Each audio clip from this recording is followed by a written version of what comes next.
All right, we're recording, man. All right, let's do it. And what we'll try to do is, like, when I sat down for that podcast last week, he just ran through the questions, and I started answering like we could edit later.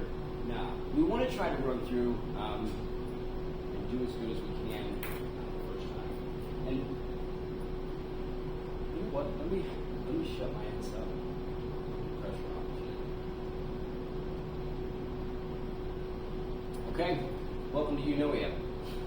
If you don't know, Eunoia is Greek for a well and balanced mind, but for me, the brand means transformation because I didn't come from a well and balanced mind. And what the podcast is about is we want to host individuals that have been through traumatic events in their life. And for me, one of the biggest things, one of the hardest things I ever had to do, but one of the things that helped me out the most in life was to learn the frameworks for eliciting real change in your life and implementing it. With that, I want to introduce Christeon.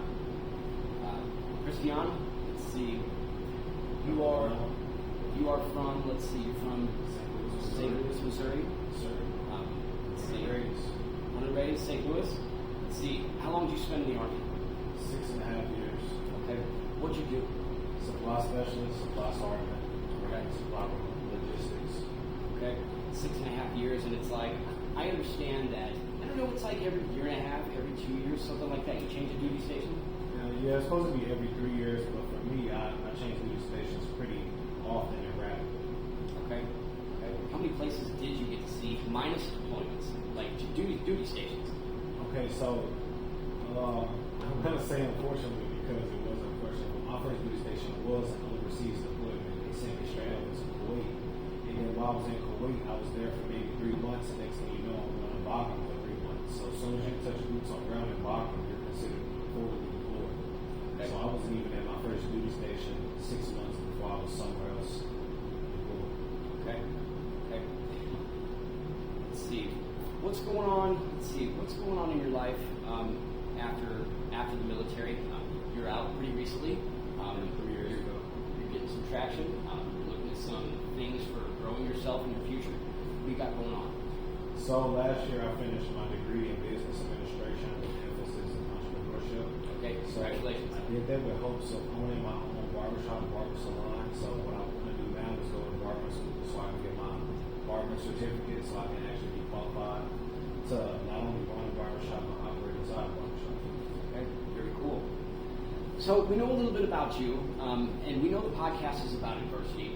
And I've asked you in very short time to kind of pick a story that you'd like to share for us. And I'm going to run through some questions and see if we can uncover a story from the audience. Before people knew you for who you are now, when you were at your lowest point, what was happening and what were you trying to hold together? What kept falling apart?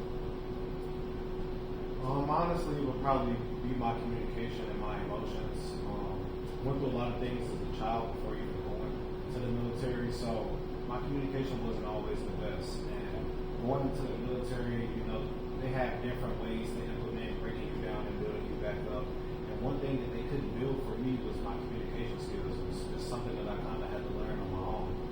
So, during trials and tribulations, getting to it with certain people, learning on the way, like looking back at different experiences and just noticing that if I would have just communicated maybe how I feel, not only differently but efficiently, then I could have avoided most of the problems that I was encountering.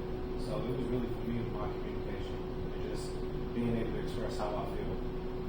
I think communication is one of everybody's biggest roadblocks. Because that's one of the last things we choose to develop. We can go to college, we can build a business, we can become a better Christian, we can pick up all of these books and all of these groups to pick up extra skills. But one of the things I feel like people develop the least is communication skills. I do believe so as well. So I don't believe it's something that can be taught. I do believe it's something that it's learnable, but it's also something that has to be in you as far as that willpower to do. Because anybody can talk. There's a difference between talking and communicating. Most people see where you are now, back then, what did your day-to-day actually look like? What were you chasing, and why wasn't it stabilizing? Well, I can just say, like, for me, before the military, I only had maybe 2 jobs before the military. I was working at the Four Seasons Hotel as the youngest bellman to ever work there. Okay. And then I also did like the odd job, like fast food restaurant. I was working at Taco Bell. I really just only worked at Taco Bell just to kind of see what it was like to, kind of have that type of experience. I realized that I wasn't really going nowhere because neither one of those jobs was something that I dreamed of doing. It wasn't really desirable for me. I was just doing it just to have, like, bringing in an extra source of income for my parents, honestly. So, yeah.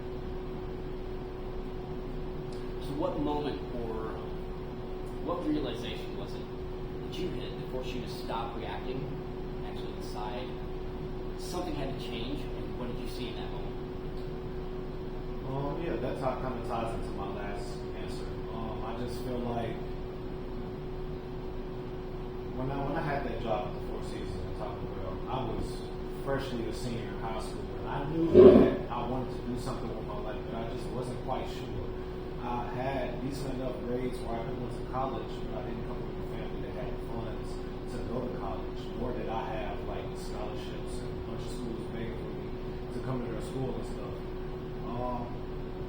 Kind of a little bit of that is my fault because I didn't really apply myself as greatly as I could have in all 4 years of my high school, but it was that realization in my senior year that I was like, I can't become the statistic. I cannot become like what is bound to happen for most people in St. Louis that has no really motivation or come from anything that'll push them to do something with their life. So for me, it was just like, just wanting to be better, just wanting to be better than I was the day before yesterday. And I took an opportunity like joining the military to create opportunities for me and my family after I was done serving. If you had to look at that period now, what was it that you were doing repeatedly that wasn't working? And why do you think it kept failing? Honestly, it was dependent on others.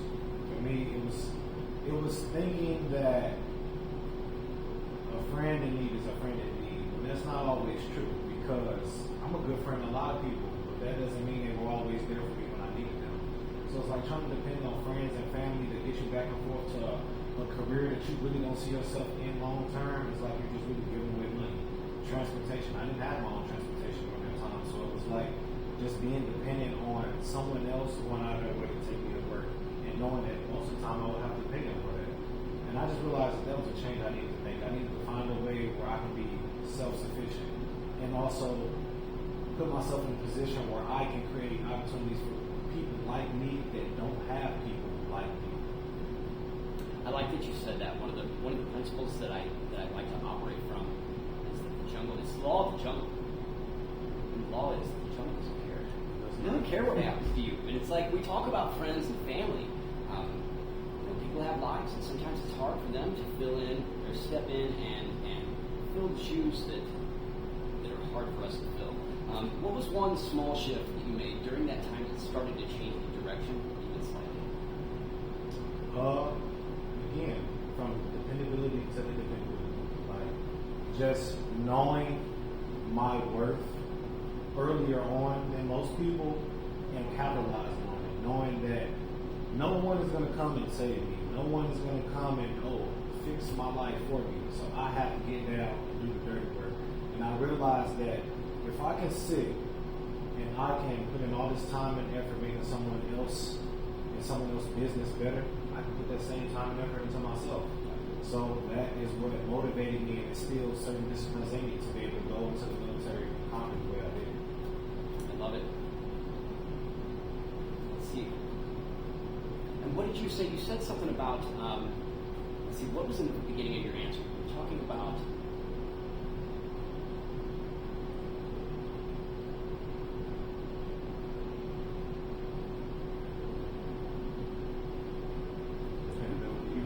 having to believe in yourself. And I think that's big because I came from a place where I didn't believe in myself, and as soon as I started to operate on principles where I did believe in myself, that was where the shift happened.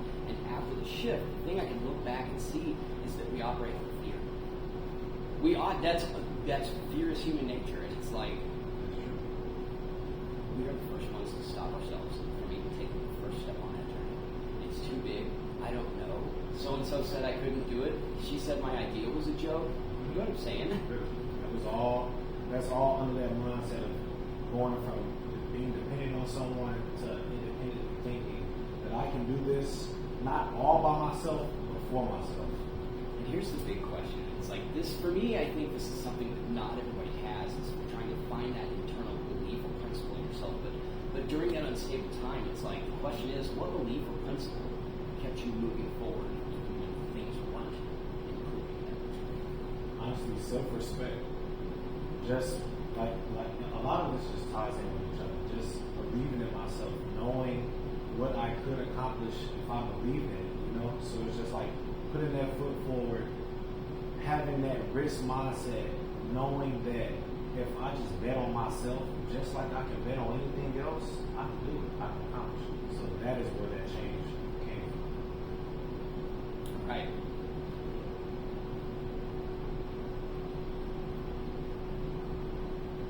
Did you develop any habits or routines or like mental cues that helped you stay on track when things felt unstable?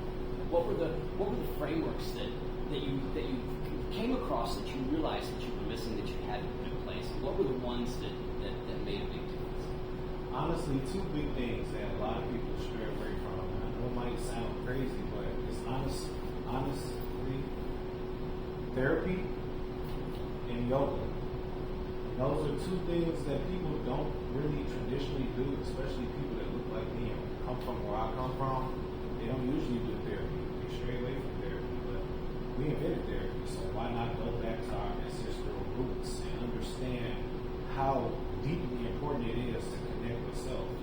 And yoga, it literally ties into therapy, like breathing techniques, becoming like grounded, understanding like your presence and where you are, and knowing like the things that you've been through does not define where you're going. So yes, for sure.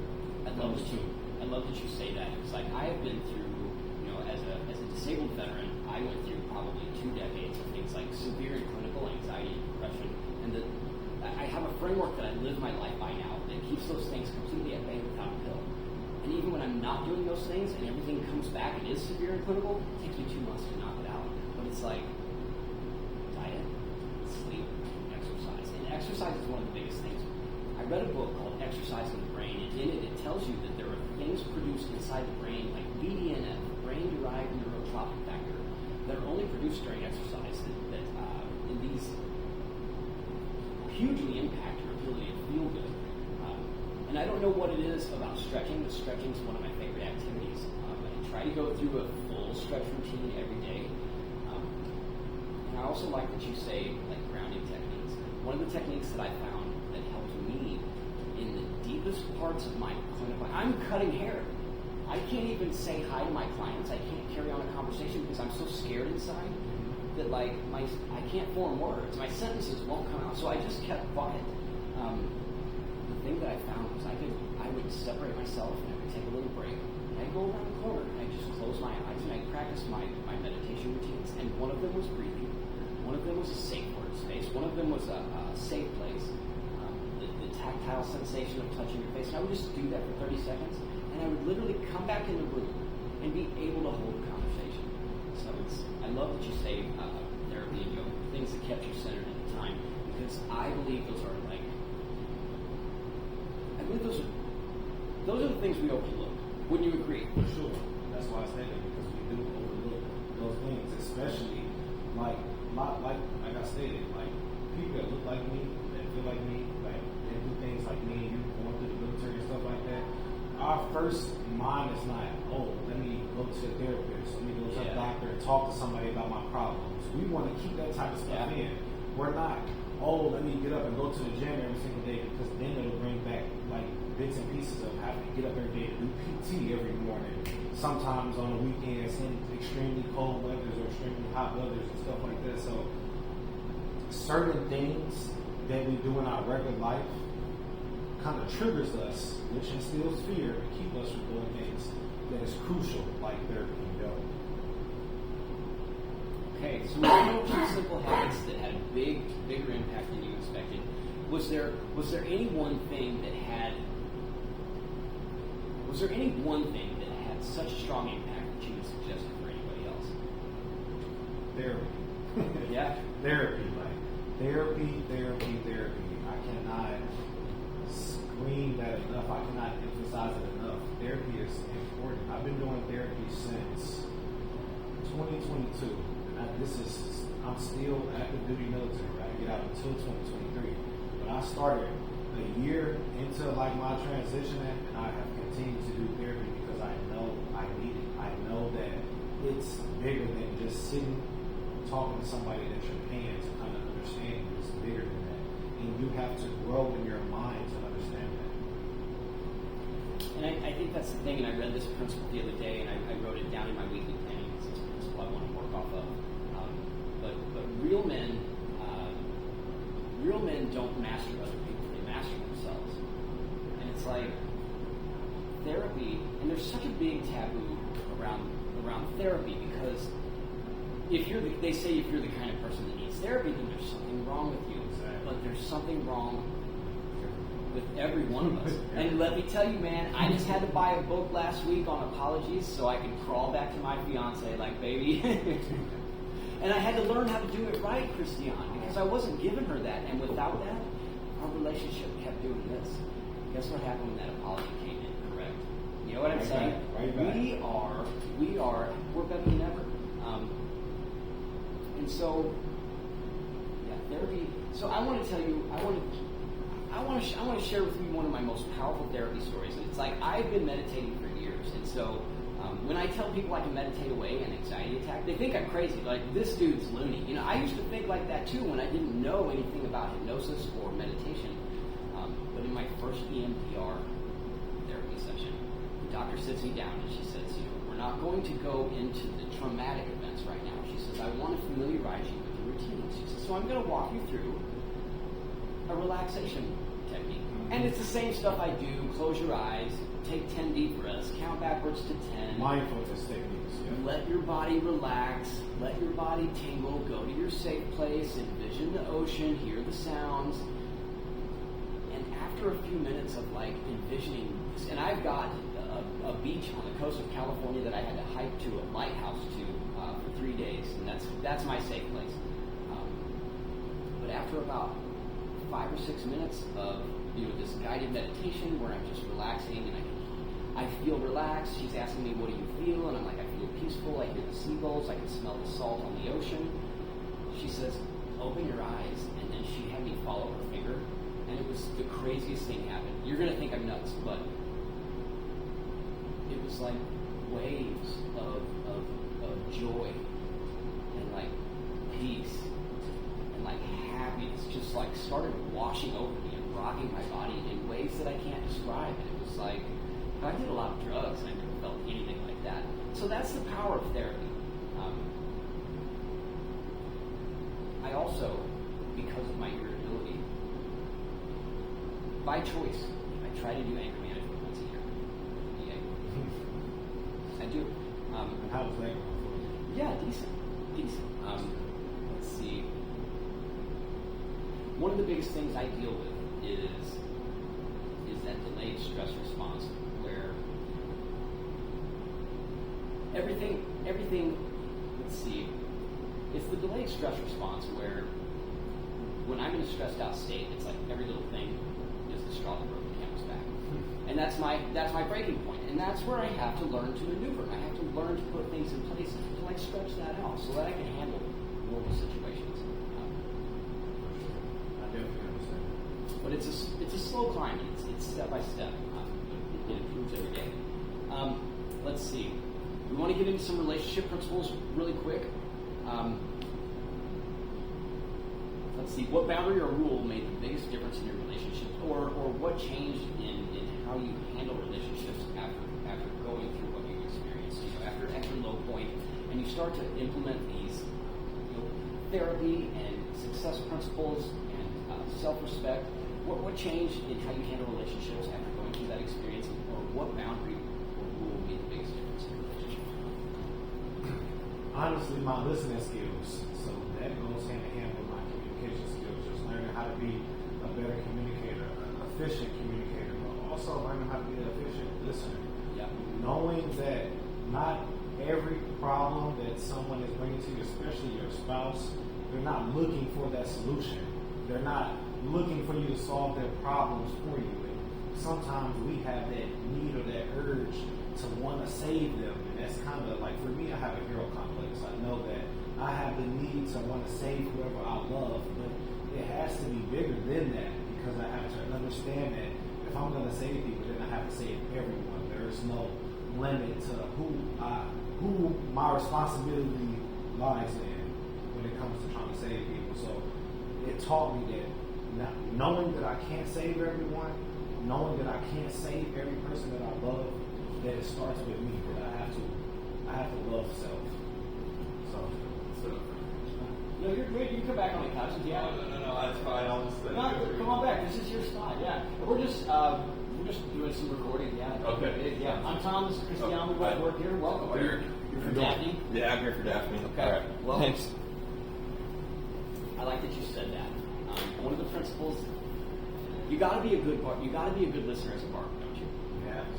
I'm telling you, it was like when I started this job, I was shy. I was not confident. I was not outgoing. But today I can stop somebody on the street and I can give them such a quality conversation and uplift them so well that I can make a friend just like that. And that's the principle that I use at the chair. Talk about themselves. So I just, hey, what's going on in your life? Yeah, I start with a win. Like, hey, they're like, hey, Tom, how are you? And I'm like, hey, man, I'm doing good. I did this thing the other day. And it's like, it's changing my life. You know, what's going on in your life? What are you winning at? You know, and then I let them talk. And then I ask them follow-up questions. That's good, because I had a question for you, and you really just answered it for me. Is when you do chair questions, or you do chair talk, chair therapy, I would like to call it. How do you feel like your general questions should come? Like, should it necessarily be based on the energy that you're feeling from your client at that time? Because not everyone wants to come and talk while they're getting a service done. A lot of people, depending on the day, they might be going through something where they just need the service done so they can be on their way. But because it depends on what people are going through in their life, so how do you know when is a good time to ask a series of questions? You can feel that out. And you can sense when somebody in the chair is having a hard day and they don't want to let things go. And at that point, my process is easy. Hey, can I get you a bone? After that, Several things. I just let it, give them something comfortable. Offer them something, make them feel comfortable. Don't ask them if they're okay. That calls them out. Yes, offer them something. Hey, can I get you a water? And then just let it be. If they say Let something, them come, respond.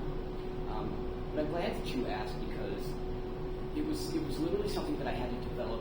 I had to learn about communication styles and how to facilitate a good conversation. And for me, the process that I ended up with, that I use at the chair, is I set the culture and the tone at the beginning with that man. Hey, welcome, man. When I greet a new client or when somebody walks in my door, I do this mental trick. I had a friend back in high school. He was the funny guy. Everybody loved him. And when you walked around the corner and you saw Clay and he's walking up to you, you just got this smile on your face because you knew something cool was going to happen. So my mental trick is that clients outside the door, before they even knock, I think, that's Clay. And because when I think that's Clay, we're going to have a good time. And they can see and feel that energy. That's one trick I use. That's really good. I always smile. It's like, I read a book, I forget the name of the book, but it said, when you come home and your dog is just wagging its tail to see you, do that for other people. Like, dude, what's going on? Do that for other people. And then the conversation style that I use at the chair is, I'll say something like the win, and then I'll ask them a question. Because I know that people like to talk about themselves, I try to avoid that. We want to be like, oh, I did this. Oh, I did this. So they'll say, oh, I did this. The client says I did something last week. And I'll say, I'll relate an experience. Oh, I've been in situations like that in the past. And then I'll ask them a question that allows them to talk. What did you do when this happened? Or like just a follow-up question that allows them to talk about their experience. Because you relate to them, hey, I've been there and I've done these things. What are you doing? What are you doing next year? Like, what's your goal next year on your project for that? You know, so that gives them the opportunity to talk. You intro, ask them how they're doing, let them talk.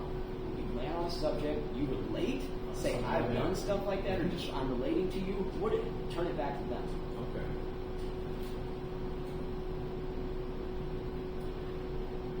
And so I want to get back to this is one of my strongest principles.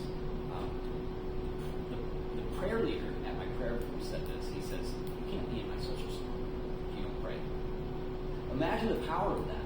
Yeah. Imagine the power of cultivating your entire social circle around one thing. You know, whether it be prayer or business or just having some kind of standard for your social circle that says, you know, if you're into these things, And so the question is, what do you look for now in the people you keep around you? I think that is a really good question because I don't really keep too many people around me, Tom, if I'm being honest. It's because there's not a lot of people, especially my age, that's on the same wavelength that I'm on right now, like this journey. And I know that everybody's journey is different, but I really mean that journey of just life in general, just understanding human, like basic human needs and importances in your life. And I just feel like not too many people are ready to have those type of conversations, ready to be in those type of situations where they have to feel those type of feelings. So honestly, I don't really keep too many people like in my space because I cannot control all of the extra things that they have going on that would intertwine with what I feel like is most important. And I do feel like it's also perception based because the things that are important to you that don't mean they're important to someone else. So it's really hard trying to figure out what circle really is suitable for you without trying to control everybody and everything in the circle. So right now I'm in a space where I'm ready to create a new circle. I like that you say that, and I think that's a good indication and a sign of a more serious or higher functioning mindset. I mean, you say it yourself. It's like, hey, these people are like, they're messing around with this stuff, and I'm thinking about this stuff. Let's do a little rapid fire. If someone is where you were, what's the one thing they should start doing immediately? Writing. Writing? Writing? Like writing. Yeah? Writing about what? Just everything. Like jot down the notes. Like it's almost like in the form of how people are recording everything to keep like a visual copy of everything they're doing, but just write it down. Like just write it down because I have had so many great, amazing ideas that I might have was chatting to a friend about or talking with this person about it. Next thing you know, somebody's already doing it. Someone else is doing it. Somebody else took that idea and put work behind it instead of just letting it be a conversation. So write it down because once you write it down, it'll stick. And then you can go back and take whatever you need from what you wrote down, visualize something even greater, and actually put the work in to make that happen instead of it just being an idea. What truth took you too long to learn? What was a realization that you came to, like in the last 5 to 10 years, you were like, have I been operating like that? Oh, so many things. But I think one of the main things is emotional control, emotional intelligence, having the type of power within self to be able to control, knowing when to react and when not to react. Just to all things in life, not to just situational based things, but just taking a moment to think about everything we do in life and the action that comes with it. Real men don't master others, they master themselves. Let's see. What's the fastest way to shift your mindset when you feel stuck? Meditation. Meditation. What's one principle you live by now? Always always pray. Like whatever you do, if you feel like it's taking too much of you to do it or even think about it, just pray. What's one practice you use daily to stay grounded? And you already said pray. Yoga. Okay. Yoga for sure. Yoga and therapy. And understand that therapy comes in a bunch of different ways. It's not just sitting on the couch talking to somebody. Just find things that are therapeutic to you. And I think we've already talked about all the things that people kind of overlook that matter, like the things that matter more than you think that people overlook. But is there anything that comes to your mind that you feel like people are just kind of oblivious to that they should be extremely well aware of? Be more specific. What do you mean? It's like we already talked about. For me, it's like people don't step into. They're afraid of failure. We convince ourselves not to take that first step. We convince ourselves not to even go on the journey because we're afraid. And for me, it's like I've had to learn to, with podcasting or social media. This is my first podcast episode. The first 100, they're going to be crap. But if I continue to adjust after the 100th show, I'm going to have something brand new to launch. And so, like, understanding that fear is not real and stepping into that fear and stepping into that fail so that you can grow the next iteration. I feel like people just overlook that because it was so easy for me to put in place. Okay, well, to answer your question, I feel like that people, it's kind of similar to your answer, but I believe that people overlook believing in themselves. Like, people can believe in so many other things. They can believe in the stars, the moon, the sun, religion. They can believe in what they saw on TV, all these different things that, other people talk to them about. But a lot of people have a hard time believing in themselves. So, and that's like the biggest thing. But I know that if you cannot believe in self, then you really cannot believe in others or other things because it almost be fictional. How can you try to convince someone else, hey, you should be doing this, this, and this, or I believe that you can do this, this, and accomplish this, but you have no accomplish for yourself. You don't even believe that you can do something. Confidence is the big thing, and it's like confidence is key. I can't wait on you to come put your arm around me and be like, Tom, you got this, homie. This is you. This is not hard. Complete the first step and then see what you got to do next. I can't wait for people to put their arm around me and like put their confidence in me because it works. When people come up to you and they're like, hey man, you're doing great, you got this, go. And you're like, hey, that's cool. Okay, so self-motivation. You have to believe in yourself. And I like that you said that. And this is how we end every show. I've been through so much in my life, and I've come so far from nothing. And I know that because of where I came from, that anybody is capable of doing what I've done. And so what I love about this show is at the end of the show, we try to put together 3 things that you would give anybody that you're looking back at who's in your position right now.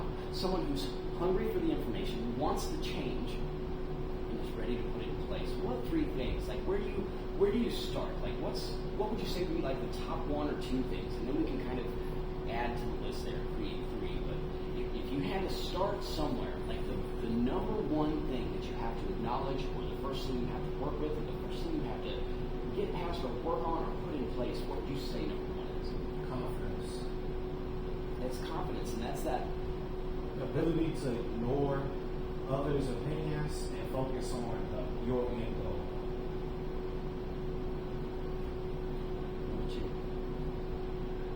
Which was something for me, communication. Like communication and listening, because they both go hand in hand. I'm still working on that apology, baby.